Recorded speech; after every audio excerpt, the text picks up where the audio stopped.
Good morning everyone. कल की class में हमने कालीबंगा सभ्यता को कंप्लीट कर लिया था।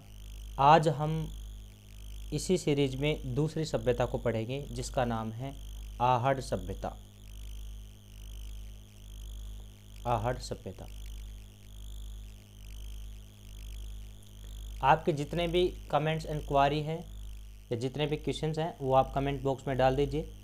संडे को एक Q&A सेशन रखेंगे जिसमें जितने भी टॉपिक्स के या कैसे भी आपके जो प्रश्न होंगे उन सब का एक सेपरेट वीडियो बना दिया जाएगा। ठीक है, स्पेशल संडे को रखेंगे वो। अब देखिए, आहड़ सभ्यता के बारे में सबसे पहले हम यही बात जानेंगे कि आहड़ सभ्यता किस ज़िले में स्थित है। तो हम बताएंगे उदयपुर ज़िले में। किस ज़िले में स्थित है? उदयपुर ज़िले में स्थित है। और किस नदी के किनारे है? तो ये आयड़ नदी के किनारे है। इस आयड़ नदी को क्या कहा जाता है? इस आयड़ नदी को ही कहा जाता है बेडस नदी। ठीक है, तो आहड़ सभ्यता के बारे में दो बातें तो सबसे पहले ध्यान रखें कि आहड़ सभ्यता उदयपुर जिले में स्थित है और आयड़ नदी यानी कि बेडस नदी के किनारे स्थित है। दूसरी बात अगर बात करें तो आहड़ सभ्यता से एक टीले का उत्खनन किया गया था।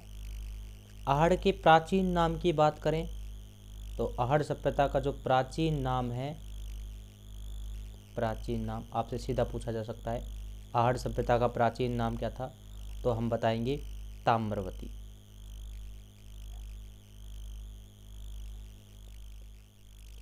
ये तो हो गया इसका प्राचीन नाम।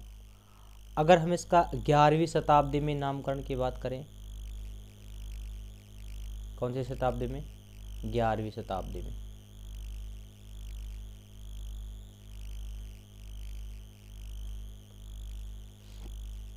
तो 11वीं शताब्दी में इसे अघाटपुर के नाम से जाना जाता था। किस नाम से जाना जाता था? अघाटपुर के नाम से। और वर्तमान की अगर हम बात करें, आहड़ सभ्यता का जो वर्तमान नाम है, वर्तमान नाम क्या है? तो वर्तमान नाम है धूलकोट। ठीक है, आपको ध्यान रखना है, एक तो प्राचीन नाम ताम्रवती और वर्तमान नाम धूलकोट। वैसे यहाँ पर धूलकोट नामक टीले की खुदाई की गई थी, इस वजह से इसका नाम वर्तमान में क्या रखा गया? धूलकोट रखा गया। इसके बाद में हम बात करते हैं कि आहड़ सभ्यता की खोज। आहड़ सभ्यता की खोज किसने की और कब की? तो आहड़ सभ्यता की जो खोज है वो 1953 में की गई थी और उस व्यक्ति का नाम था A.K. व्यास यानी कि अक्षय कीर्ति व्यास। अक्षय कीर्ति व्यास द्वारा। उसके बाद हम बात करते हैं कि इसके उत्खनन की। तो इस बात को ध्यान रखना कि इसका जो उत्खनन है वो 2 बार किया गया है। प्रथम बार उत्खनन जो किया गया था, या हम कह सकते हैं प्रथम उत्खननकर्ता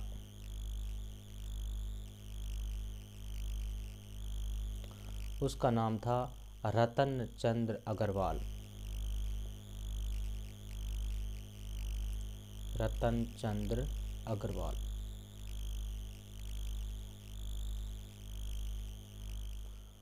और अगर हम इसके द्वितीय उत्खननकर्ता की बात करें, द्वितीय उत्खननकर्ता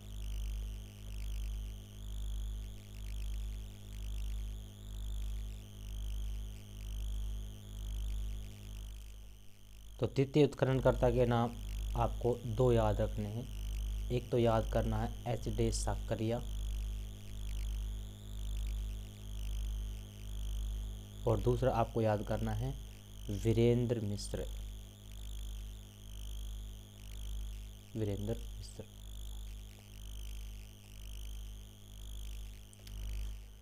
देखिए, खोज आपको ध्यान रखनी है, सबसे इम्पोर्टेंट तो इसकी खोज है। खोज किसने की थी? अक्षय कीर्ति व्यास ने। कई बार उत्खननकर्ता का नाम पूछा जाता है और अक्षय कीर्ति व्यास भी ऑप्शन में दिया जाता है। अगर उत्खननकर्ता पूछा जाए और दोनों ऑप्शन में हो, ये दोनों ऑप्शन में हो, तो वहाँ पर राइट आंसर होगा अक्षय कीर्तिवास। ध्यान रखिए इस बात को। अगर उत्खननकर्ता पूछा जाए और ये दोनों ऑप्शन में हो, अलग अलग ऑप्शन में, तो पहला उत्खननकर्ता आपको बताना पड़ेगा, उसका नाम है रतन चंद्र अग्रवाल। तो दोनों को आप अच्छे से याद रखें। अगर हम आगे बात करें तो वैसे देखो, इसका जो खोज की थी वो 1953 में की गई थी और उसका उत्खनन 2 बार किया गया था। एक बार 1956 में किया गया था, 1956 में किसके द्वारा? रतन चंद्र अग्रवाल के द्वारा किया गया था, और 1961 में किया गया था इन दोनों के द्वारा संयुक्त रूप से, एस.डी. साकलिया और वीरेंद्र मिश्रा के द्वारा। ये तो ही सामान्य जानकारी। अब हम बात करते हैं, यहाँ से कुछ प्रमुख जानकारी भी मिलती है। प्रमुख जानकारी,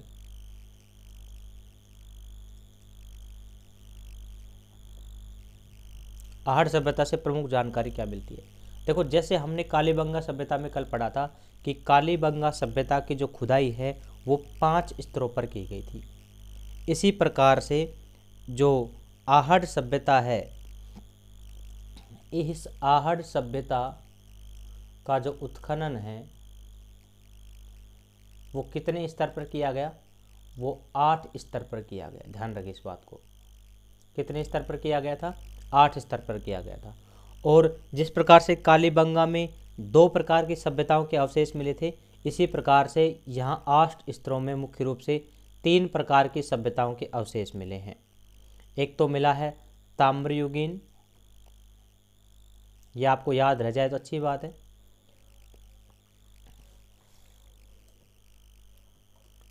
ताम्रयुगीन।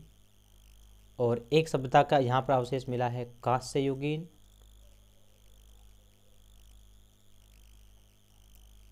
और यहाँ पर लोहयुगीन सभ्यता के अवशेष भी मिले हैं। लोहयुगीन सभ्यता, ठीक है, यानी कि लोहे की लगभग 79 जो वस्तुएं हैं यहाँ पर मिली हैं, 81 वस्तुएं मिली हैं। अतः हम कह सकते हैं कि यहाँ लोहयुगीन सभ्यता भी है, कांस्ययुगीन सभ्यता भी। अगर मुख्य रूप से हम बात करें कि जो भाई ये आहड़ सभ्यता है, ये किस प्रकार की सभ्यता है, तो आहड़ जो सभ्यता है वो ताम्रयुगीन सभ्यता है। इस बात को ध्यान रखें। कैसी सभ्यता है? ताम्रयुगीन सभ्यता है। तो पहली बात तो आपको ये ध्यान रखना है कि आहड़ सभ्यता का जो उत्खनन है वो कितने स्तर पर किया गया? 8 स्तर पर किया गया, जिनमें मुख्य रूप से कितने प्रकार की? तो 3 सभ्यताओं के प्रमाण। 8 स्तर पर 3 सभ्यताओं के प्रमाण मिले हैं।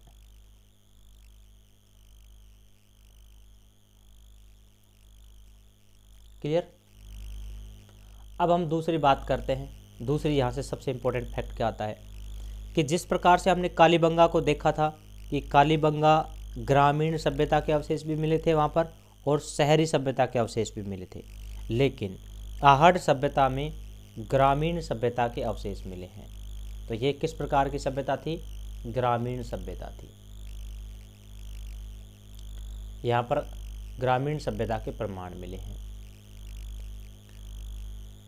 अगर हम मुख्य बातों में बात करें तो यहाँ पर कच्ची ईंटों के भी प्रमाण मिले हैं।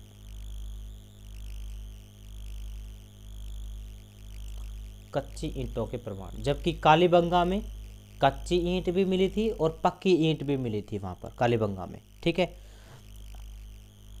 कच्ची ईंटों के प्रमाण मिले हैं, अर्थात हम कह सकते हैं कि जो ये मकान होते थे उन मकान की नींव में किस प्रकार की ईंटें?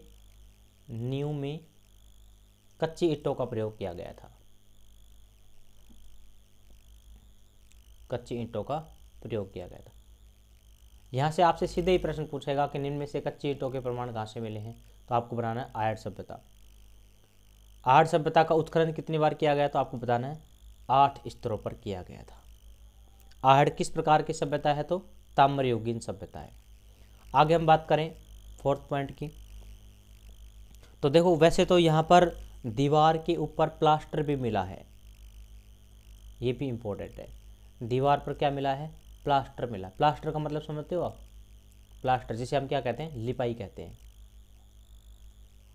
यानी कि जो उस समय की दीवारें थी जो खुदाई में मिली हैं, वहाँ पर लिपाई भी मिली है।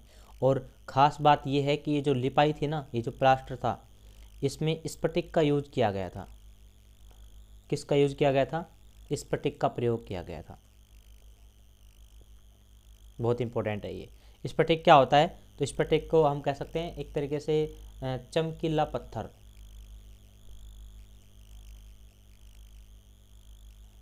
चमकीला पत्थर का प्रयोग किया गया था इसके प्लास्टर में।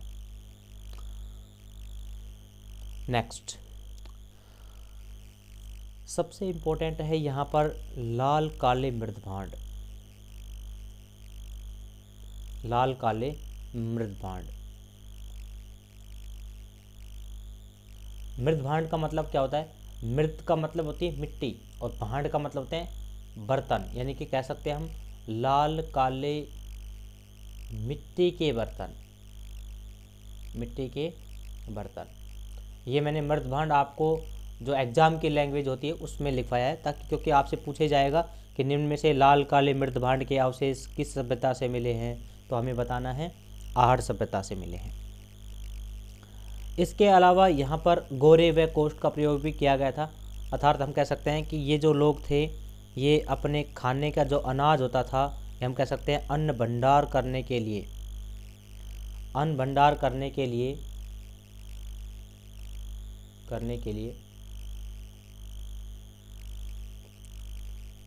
जो बड़े से बर्तन, यानी कि विशाल जो मृद भांड है, क्योंकि यहाँ पर कैसे मिट्टी के बर्तन का प्रयोग किया जाता था, तो जो विशाल मृद भांड का प्रयोग करते थे, इन विशाल मृद भांडों को क्या कहा जाता था?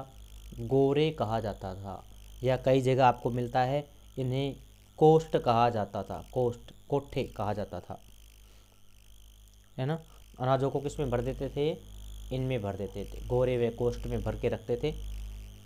गोरे व कोष्ठ क्या है? तो ये एक विशाल मृद भांड है, बड़े से मिट्टी के बर्तन हैं जिनका प्रयोग किस में करते थे? ये अन्न भंडार करने के लिए, खाने का जो अनाज है उसको सुरक्षित करने के लिए किया करते थे। जिस प्रकार से हम वर्तमान में लोहे की टंकी में भर के रखते हैं ना गेहूँ, अनाज, इस प्रकार से ये किसका प्रयोग करते थे? मिट्टी के बर्तनों का प्रयोग करते थे उनको भरने के लिए, जिन्हें क्या कहा जाता था? गोरे व कोष्ठ कहा जाता था। इसके अलावा अगर हम बात करें नेक्स्ट पॉइंट, ये जो विशाल मृत भांड होते थे या जो मिट्टी के बर्तन होते थे, इनको कैसे पकाया जाता था? तो यहाँ पर मृद भांड को पकाने की जो विधि थी, पकाने की विधि वो कैसी थी? वो थी उल्टी तपाई विधि।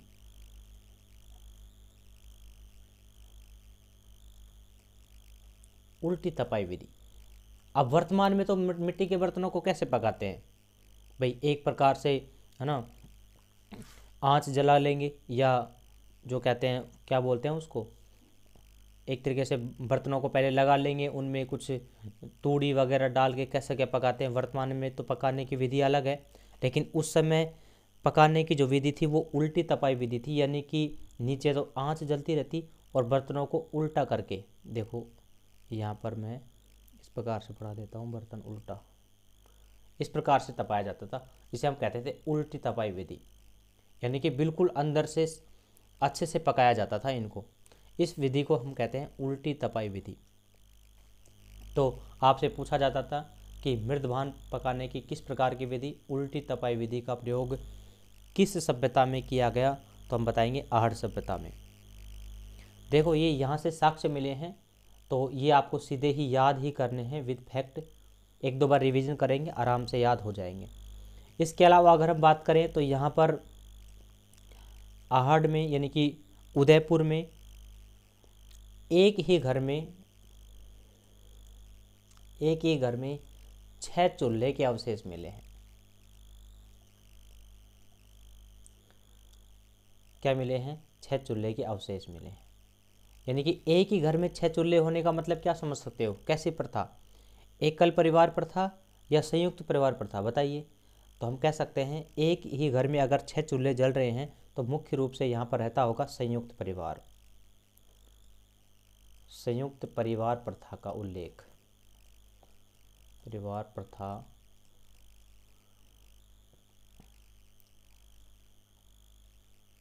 प्रथा के प्रमाण, ऐसे कह सकते हैं हम इसको।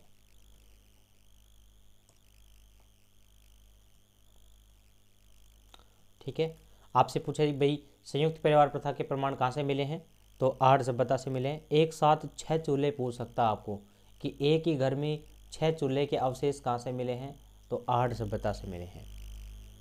और क्या इंपॉर्टेंट है, यहाँ पर मानव की हथेली की छाप भी मिली है।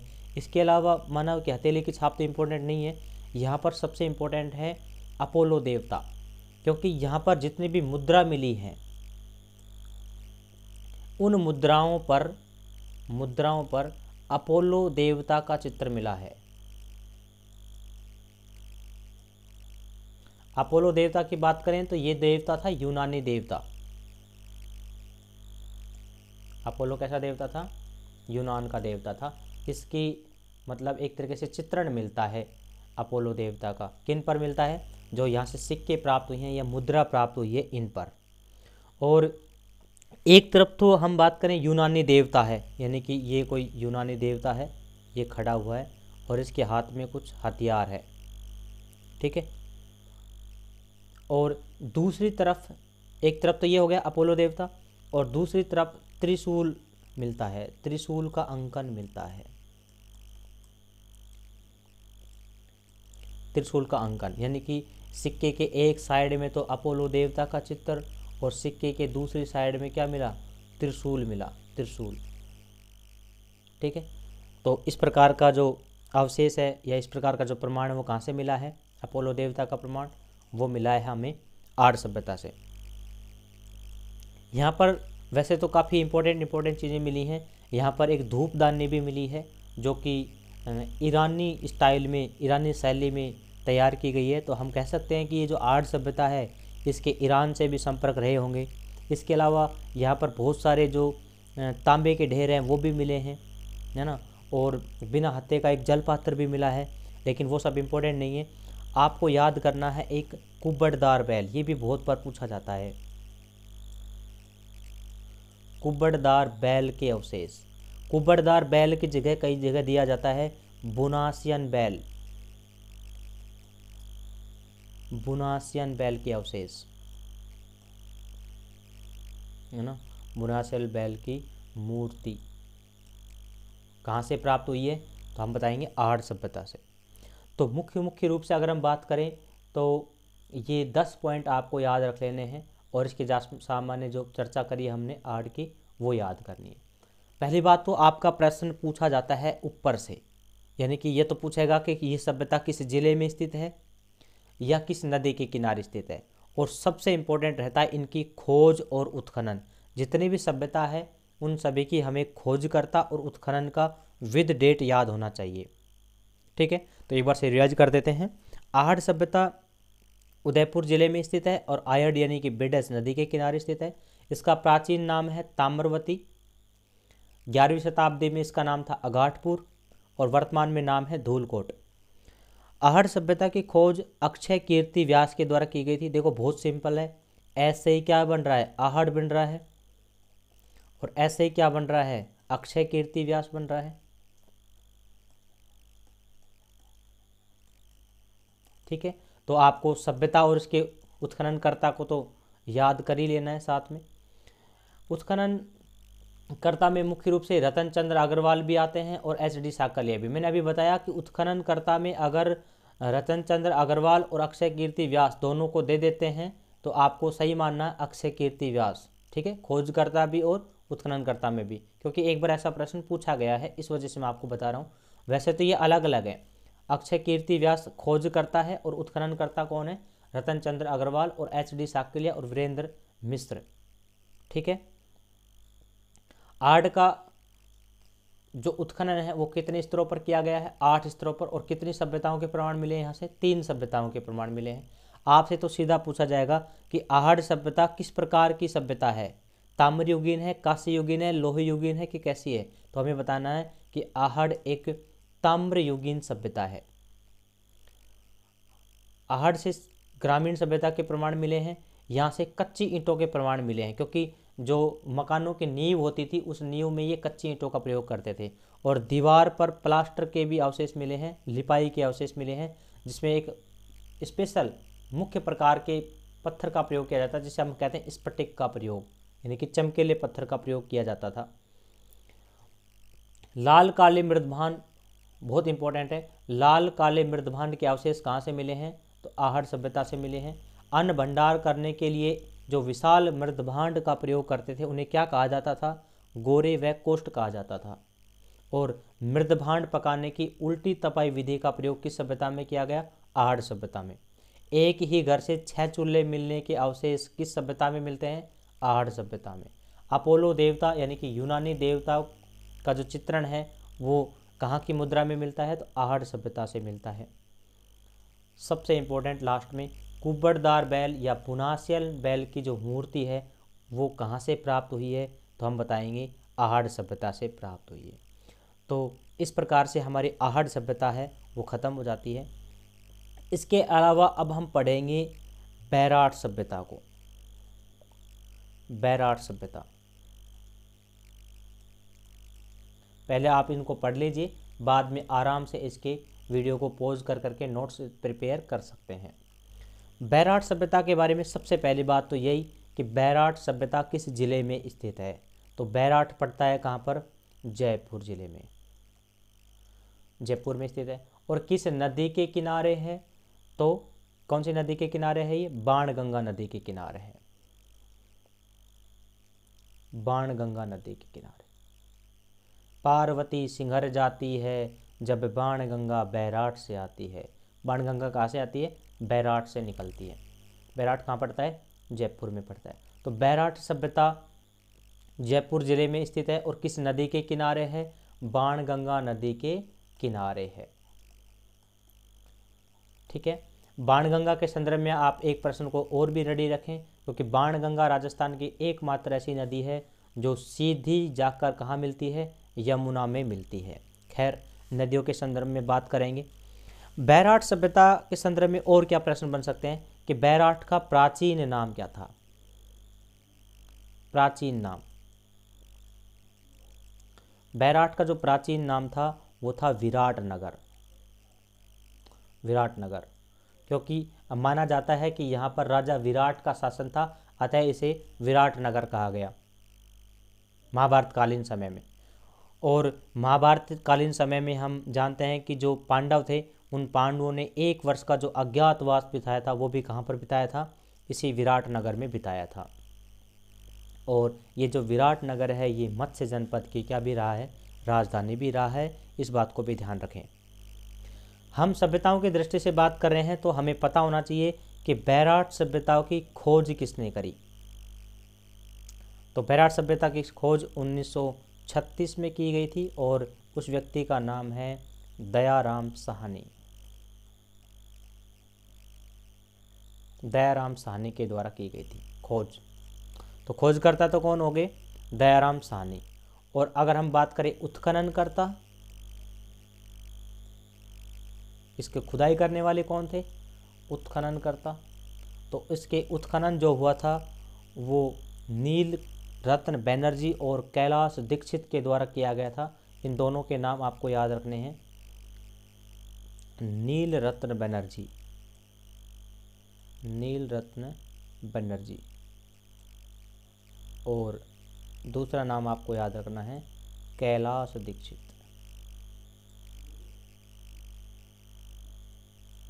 कैलाश दीक्षित, ठीक है। उत्खननकर्ता। मुख्य रूप से तो आपको खोजकर्ता याद रखना है। मुख्य रूप से खोजकर्ता तो याद होना ही चाहिए प्रत्येक सभ्यता का। और प्रत्येक सभ्यता किस जिले में है? अगर कोई नदी के किनारे है तो किस नदी के किनारे है, ये तो हमें पता ही होना चाहिए। और खोजकर्ता का भी पता होना चाहिए। उत्खननकर्ता को आप याद कर सकते हैं तो उत्खननकर्ता को भी याद कर लेना, ठीक है। अब हम बात करते हैं यहाँ से प्रमुख जानकारियाँ। यहाँ से इम्पोर्टेंट क्या जानकारियाँ निकल के आते हैं? तो यहाँ से प्रमुख जानकारियों में अगर बात करें, प्रमुख जानकारियाँ बैराट से क्या प्रमुख जानकारियाँ मिलती हैं? तो सबसे पहले बैराट से मिलती हैं हमें लघु पहाड़ियों की जानकारी।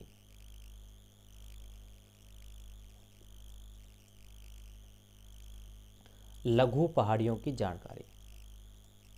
लघु पहाड़ियों का मतलब छोटी पहाड़ियाँ। छोटी पहाड़ियाँ, बहुत सारी छोटी छोटी पहाड़ियाँ आपको दिखने को मिलेंगी। जैसे अगर हम बात करें, सबसे पहले देखो यहाँ पर है बिज्जक डूंगरी। बिज्जक डूंगरी। इसके अलावा दूसरी पहाड़ी यहीं पर स्थित है, भीम डूंगरी। नाम सुना होगा आपने, भीम डूंगरी। इसके अलावा जो पहाड़ी है यहाँ पर भोमली डूंगरी। ये सब बैराठ में ही है। और इसके अलावा महादेव डूंगरी।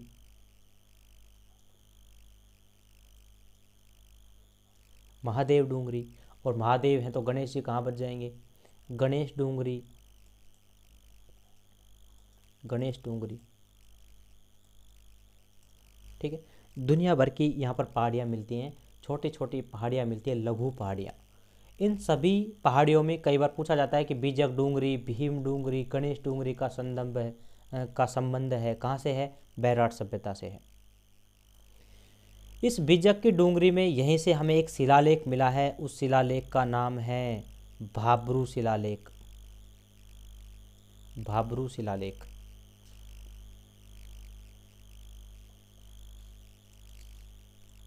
कौन सा शिलालेख मिला है, भाब्रू शिलालेख मिला है। इसी बिज्जक डूंगरी से हमें बौद्ध स्तूप मिले हैं। बौद्ध स्तूप मिले हैं। इसके अलावा हमें यहाँ से बौद्ध विहार मिले हैं। हमें यहाँ से बिज्जक डूंगरी से हमें बौद्ध चैत्य मिले हैं। बिज्जक डूंगरी से हमें बौद्ध मंदिर के अवशेष मिले हैं, बौद्ध मंदिर भी मिले हैं। इसके अलावा यहाँ पर सोने की मंजूषा इत्यादि बहुत सारी चीज़ें यहाँ से मिली हमें। तो हमें मुख्य रूप से तो ये याद रखना है, बौद्ध से संबंधित जितने भी चीज़ें कहाँ से मिली हैं, बैराठ से मिली हैं। भाब्रू शिलालेख भी यहाँ से मिला है, बहुत इंपॉर्टेंट शिलालेख है। इस भाब्रू शिलालेख के बारे में हम थोड़ी सी चर्चा करें तो भाब्रू शिलालेख की जो खोज की गई थी, बहुत इंपॉर्टेंट है ये भाब्रू शिलालेख। इसकी जो खोज की गई थी वो 1837 में की गई थी और उस व्यक्ति का नाम था कैप्टन बर्ट। Captain Burt. सीधा पूछा जा सकता है कि भाब्रू शिलालेख की खोज किसके द्वारा की गई थी, कैप्टन बर्ट के द्वारा। वैसे वर्तमान में भाब्रू शिलालेख कहाँ है, तो वर्तमान में भाब्रू शिलालेख को रखा गया है कलकत्ता के संग्रहालय में।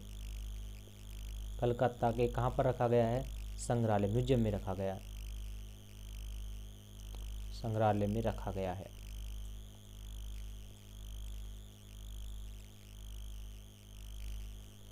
ठीक है। तो मुख्य रूप से तो आपको ये सामान्य बातें पता होना चाहिए बैराठ सभ्यता के बारे में कि बैराठ सभ्यता कहाँ की सभ्यता है, जयपुर की सभ्यता है। किस नदी के किनारे है, बाणगंगा नदी के किनारे है। बैराठ का प्राचीन नाम क्या है, विराट नगर है। बैराठ सभ्यता की खोज किसके द्वारा की गई थी, दयाराम साहनी के द्वारा की गई थी। और बैराठ सभ्यता का उत्खनन नील रत्न बनर्जी और कैलाश दीक्षित के द्वारा किया गया था। प्रमुख जानकारियों में सबसे पहले हमने बात करी लघु पहाड़ियों की।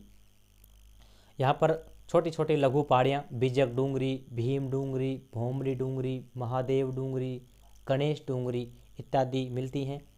सबसे इम्पोर्टेंट है इसमें बिज्जक की डूंगरी, जहाँ से हमें बौद्ध स्तूप, बौद्ध विहार, बौद्ध चैत्य, बौद्ध मंदिर मिले हैं। और बिज्जक की डूंगरी से ही हमें भाब्रू शिलालेख मिला है, जिसकी खोज 1837 में कैप्टन बर्ट के द्वारा की गई थी और जिसे वर्तमान में कलकत्ता संग्रहालय में सुरक्षित रखा गया है।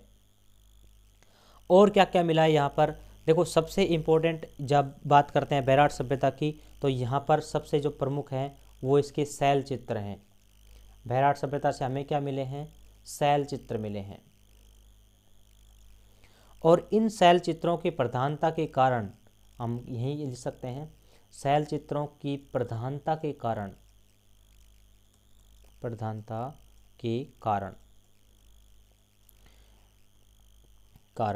इस बैराठ को क्या कहा जाता है, प्राचीन युग की चित्रशाला कहा जाता है। प्राचीन युग की चित्रशाला कहा जाता है। प्राचीन युग की चित्रशाला के अवशेष कहाँ से मिले हैं? बैराट से मिले हैं, क्योंकि यहाँ पर सबसे फेमस क्या है? शैल चित्र है। ठीक है, शैल चित्र कहाँ के फेमस है? बैराट सभ्यता के फेमस है। अगली हम बात करें तो यहाँ से हमें काले मृदभांड मिले हैं, या कह सकते हैं काले चमकीले मृदभांड मिले हैं। चमकीले मृदभांड मिले हैं। लाल काले मृदभांड तो कहाँ से मिले थे?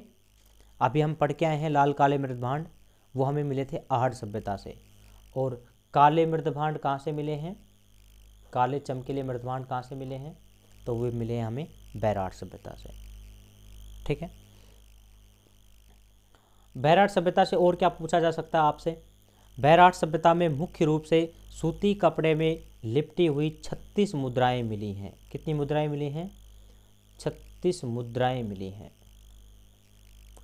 इन 36 मुद्राओं में अगर हम बात करें तो जो 8 मुद्राएं हैं, 36 मुद्राओं में से जो 8 मुद्राएं हैं, 8 मुद्राएं हैं वो मौर्यकालीन हैं। कितनी बच गई? 28। शेष जो 28 मुद्राएं हैं, शेष जो 28 मुद्राएं बच गई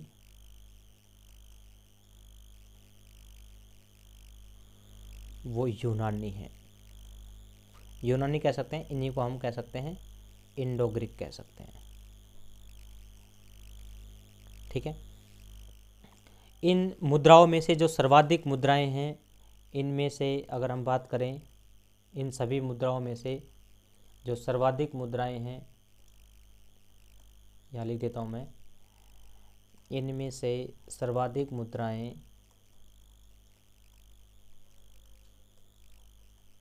इनमें से सर्वाधिक जो मुद्राएं हैं वो यूनानी शासक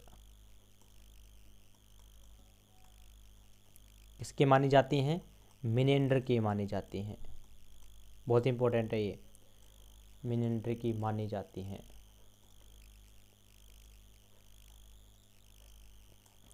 बहुत बार पूछा जाता है कि यूनानी शासक मिनेंडर की मुद्राएं कहाँ से मिली हैं, तो हम बताएंगे कहाँ से मिली है? बैराट से मिली हैं।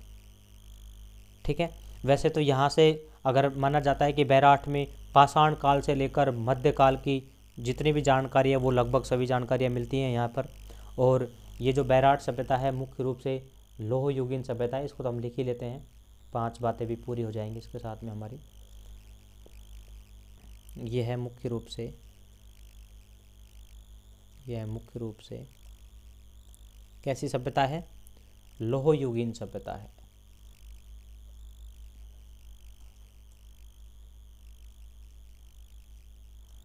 देखिए, हमने अभी बात करी कि जो बैराट है, जब हम पढ़ रहे हैं वर्तमान में, कैसी सभ्यता है?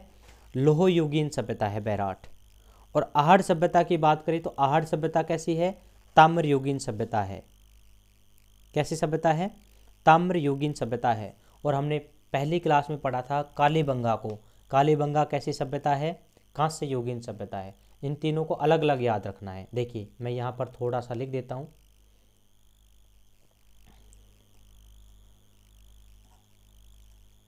कालीबंगा कैसी है?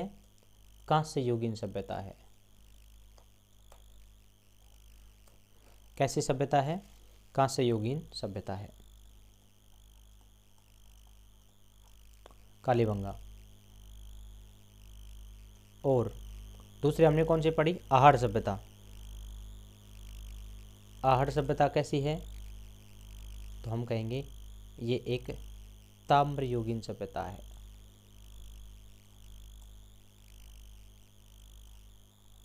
और तीसरी हमने पढ़ी बैराट। बैराट सभ्यता कैसी है? तो बैराट सभ्यता एक लोह युगीन सभ्यता है।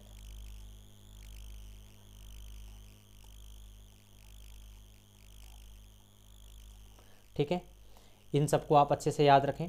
तीनों सभ्यताओं को अलग अलग याद रखें, इनको मिक्स ना होने दें। कभी ऐसा होता है कि कालीबंगा हम पढ़ते हैं, ताम्रयुगीन, लोह युगीन, उल्टा सुल्टा हो जाता है, तो इनको अलग से सेपरेट रखें। देखो, कालीबंगा को तो हम आराम से याद ही कर सकते हैं कैसे कालीबंगा और कैसे ही कांस्य युगीन सभ्यता। ठीक है, बैराट कैसी है, लोह युगीन सभ्यता है। आहड़ कैसी है, ताम्र युगीन सभ्यता है। ठीक है, तो आज की क्लास में हम इतना ही करते हैं।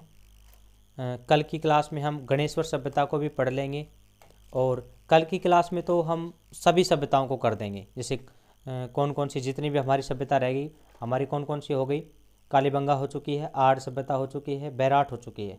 कल की क्लास में हम गणेश्वर सभ्यता, बालाथल सभ्यता, गिलूंड सभ्यता, इसके अलावा हम ओझियाना, कालीबंगा, इसके साथ में हम पीलीबंगा, रंग महल, सौंथी, पुंगल, सांवलिया, चुनारी, गणेश्वर, बहुत सारी हैं, तो इन सब की हम बात करेंगे कल। ठीक है, आज की क्लास में इतना ही है, मिलते हैं कल। धन्यवाद।